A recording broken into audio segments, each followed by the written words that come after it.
Aya tokoh utama. Dia adalah perempuan yang tulus, berhati besar, dan sangat menghargai persahabatan. Dia bekerja sebagai fotografer lepas. Mita sahabat Aya sejak kecil. Dia cerdas, ambisius, dan selalu ingin mendapatkan apa yang dia mau. Dia seorang arsitek sukses. Reza, kekasih Aya. Dia seorang penulis buku yang sedang naik daun. Dia memiliki kepribadian yang tenang dan karismatik. Babak pertama awal yang indah. Cerita dimulai dengan kilas balik ke masa lalu, di mana Aya dan Mita adalah sahabat yang tidak terpisahkan. Mereka berjanji untuk selalu ada satu sama lain, apapun yang terjadi. Mereka sering menghabiskan waktu bersama, berbagi rahasia, dan saling mendukung mimpi masing-masing. Singkat cerita, 5 tahun kemudian, Aya bertemu Reza di sebuah pameran seni. Mereka langsung terhubung dan mulai menjalin hubungan. Aya sangat bahagia dan sering bercerita tentang Reza kepada Mita. Mita, meskipun awalnya tanpa ikut bahagia, diam-diam merasa cemburu. Dia menganggap Reza sebagai pria yang sempurna, dan dia merasa bahwa Aya selalu mendapatkan yang terbaik dalam hidupnya. Aya memperkenalkan Reza kepada Mita. Mereka bertiga sering menghabiskan waktu bersama, entah itu makan malam, menonton film, atau sekadar mengobrol.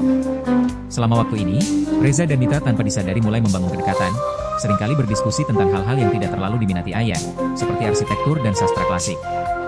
Reza meminta Aya untuk membantunya dalam proyek buku terbarunya dengan mengambil foto-foto yang akan dimasukkan ke dalam buku. Pada saat yang sama, Mita juga diminta oleh Reza untuk memberikan masukan tentang desain sampul buku. Hal ini memberikan alasan bagi Mita dan Reza untuk sering bertemu berdua tanpa sepengetahuan Aya. Awal sikap Reza yang mulai berubah, Aya mulai merasa ada yang aneh. Reza menjadi lebih sibuk dan kurang responsif.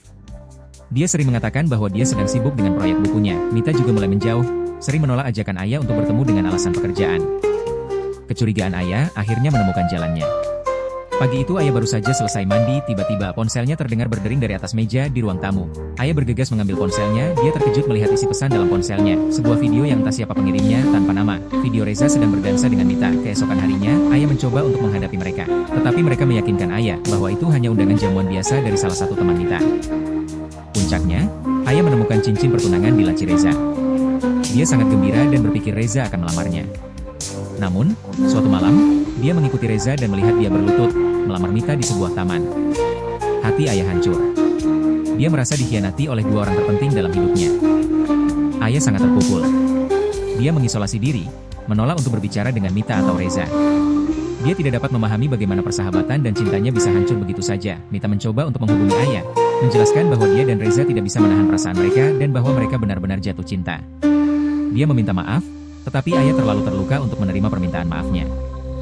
Proses penyembuhan, Aya memutuskan untuk fokus pada dirinya sendiri. Dia menerima tawaran pekerjaan untuk mengambil foto di luar kota, memberikan jarak fisik dan mental dari Mita dan Reza. Selama perjalanan ini, dia bertemu dengan orang-orang baru dan perlahan-lahan mulai pulih.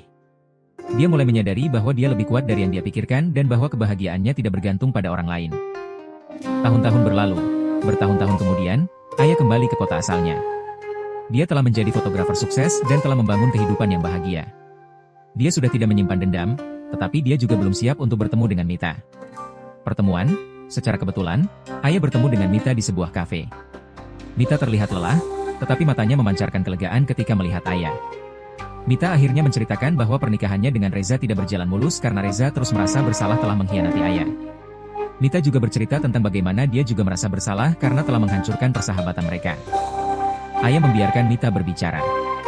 Dia mendengarkan tanpa emosi, karena hatinya telah mati rasa terhadap rasa sakit itu. Setelah Mita selesai, Aya berkata, "Aku sudah tidak membencimu, Mita. Aku sudah melepaskan kemarahan itu. Tapi, itu tidak berarti semuanya bisa kembali seperti dulu." Penerimaan yang tidak sempurna, Aya memaafkan Mita. Namun, tidak ada pelukan hangat atau janji untuk kembali menjadi sahabat.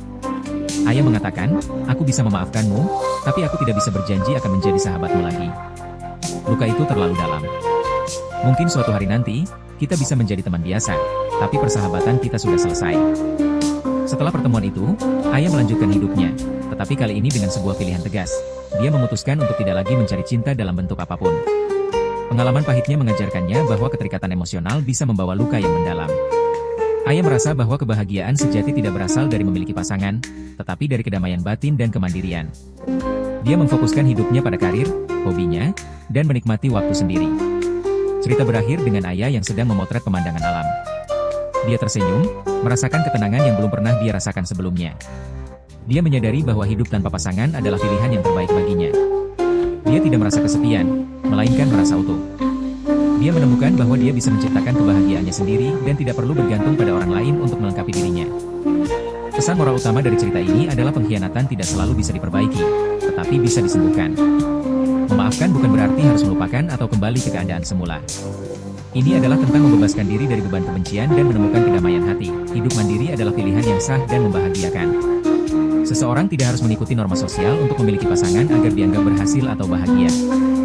Persahabatan sejati harus dibangun di atas kepercayaan dan kejujuran. Sekali kepercayaan itu hilang, sulit untuk mengembalikannya seperti sedia kala, tidak peduli seberapa dalam sejarah persahabatan itu.